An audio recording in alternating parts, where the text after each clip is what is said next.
Tapi kalau ini program super prioritas, karena ada dua yang diinginkan Pak Presiden, dikasih jalan untuk mendorong pertumbuhan ekonomi masyarakat Indonesia. Yang pertama porang, yang kedua burung walet. Burung walet, karena rata-rata semua ekspor.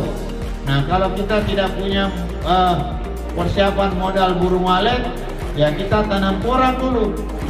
Setelah berhasil porang, baru bangun burung walet di atasnya. Itu keinginan Pak Presiden. Tapi insya Allah untuk seluruh petani binaan saya, yang saya berapa hari lalu Pak Ruslan, kita kesana ke kebunnya Pak Ruslan, Dendra di Mario, saya keliling tengah hari, saya keliling melihat hasilnya. Alhamdulillah senang rasanya saya. Kebunnya Pak Ruslan yang tadinya ditanam seperti apa Pak Ruslan? Tanam seperti kemiri kecilnya, ada yang seperti kanci baju. Saya yang bongkar sendiri di kebunnya Pak Ruslan dan disaksikan Pak Ruslan. Alhamdulillah sudah mencapai 1 kilo per pohon di tempatnya Pak Ruslan. Ya, walaupun masih ada yang di bawahnya, tapi sudah memenuhi standar yang kita inginkan. Ada 8 berapa Pak Rida? Rida? 42 yang kur di Sidrap yang khusus saya bina langsung. Saya habis lebaran ini akan kunjungi satu persatu untuk ngetes, untuk melihat. Seperti di Kulo, di Mario, alhamdulillah sudah bagus. Saya tidak tahu kalau di Buai Pansar.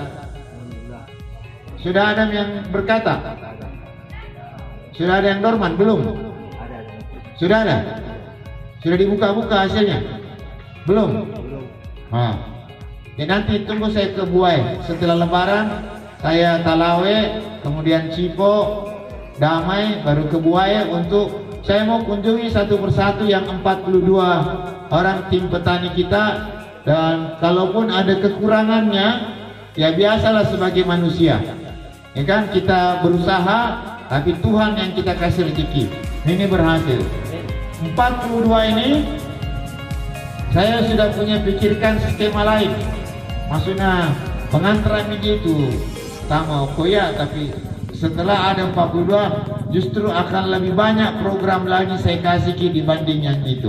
Nggak seberapa itu, tapi saya berharap bahwa Bapak yang ada di Desa Damai, di Telang, di Mario, di Pulo, kemudian di Buai, itu mengurus betul tanaman porangnya supaya berhasil. Karena kita akan menjadi ikon pertama di Kabupaten Sidrap dan di Sulawesi Selatan. Nah, karena target Pak Presiden dan Pak Menteri menginginkan porang ini menjadi program super prioritas. Artinya, ya ko ini yolo matanang na program kan program kan tahun 2023 kita sudah nikmati hasil, orang baru mau. Kita berhasil duluan, orang baru mau. Cuman ya begitulah memang kalau orang masih sekolah. Ya kan namanya tanaman pertama kita budidayakan. Ada kelemahannya, ada kekurangannya.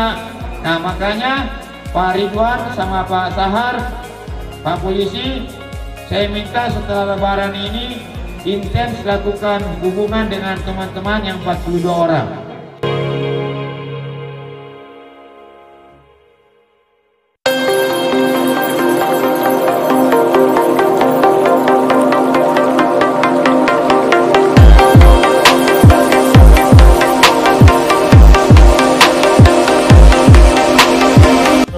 Yang dialami oleh para petani soal bagaimana ketersediaan pupuk, bagaimana stabilitas harga, bagaimana dorongan pemerintah untuk mengatur ini semuanya.